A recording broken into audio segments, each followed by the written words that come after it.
I think there's probably a greater likelihood the House flips than the Senate.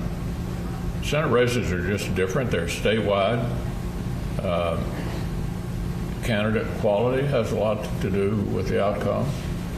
Right now we have a 50-50 Senate in a 50-50 country.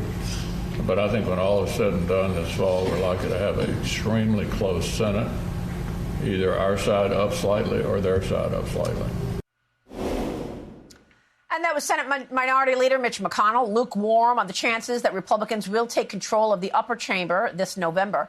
The latest Fox News Senate power rankings show 5 races are up in the toss-up category, with 15 seats solidly for Republicans, 3 leaning, and 2 likely for the GOP. One of those races Republicans are very optimistic about winning is in Ohio, where Republican J.D. Vance and Democrat Tim Ryan are vying to replace retiring Republican Rob Portman. In the latest poll from the Trafalgar Group, Vance holds a nearly 5-point lead over Ryan with 71 days to go until the midterms. This poll comes to us from Trafalgar, and they will release this widely today.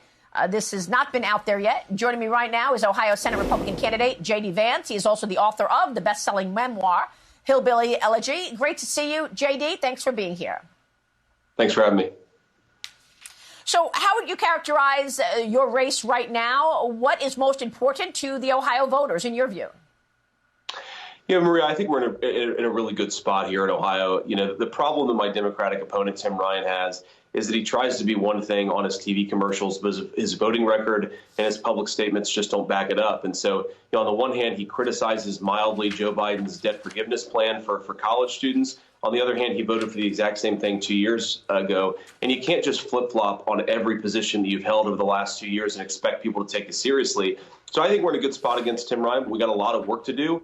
And I think we have to make sure that Ohio voters actually get out there and vote, because if they don't, we're gonna put a guy who's supported defund the police and supported these inflationary policies into the Senate from Ohio. And we deserve to have a good senator from Ohio, not a rubber stamp for Joe Biden.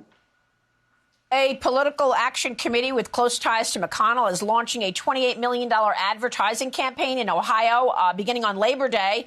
I know that there's been nonstop ads for Tim Ryan. Do you feel support from the GOP and from Mitch McConnell?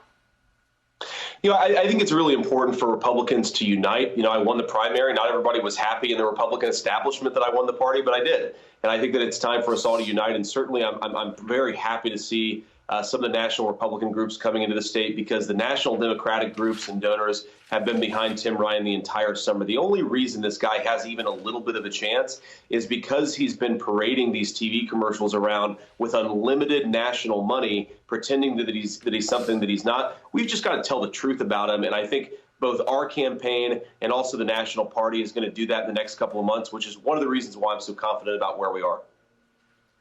All right, I want to continue the conversation and get your take on the American people. We've got polls that show a majority of people say they're either suffering or believe that this country is headed in the wrong direction. We'll continue our conversation with Ohio Senate Republican candidate J.D. Vance after this short break. Stay with us.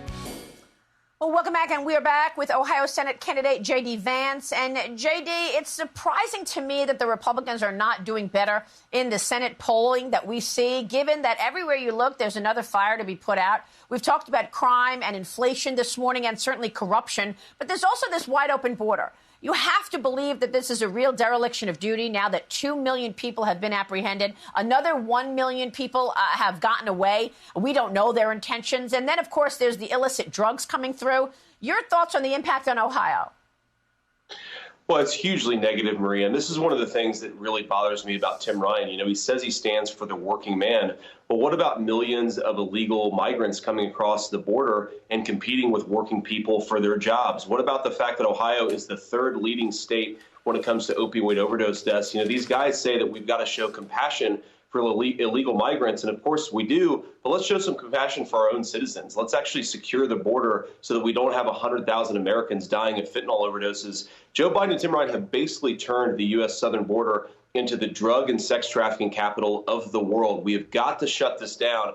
And Maria, I think Republicans have got to be more aggressive about this stuff. People can go to jdvance.com to support me, but we can't run away from the border issue because it's making our country poorer. It's making our country less safe. And we've got to hang this stuff around the Democrats' necks because it's their fault. If they made better decisions, if Joe Biden and Tim Ryan wanted to secure the border, they could. The fact that they're not shows how little they care about people in Ohio and all across the country.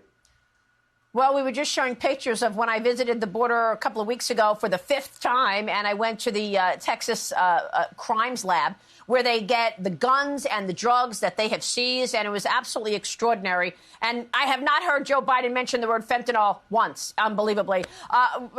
We will be watching your race, JD. Thanks very much for being here this morning, and we appreciate your time.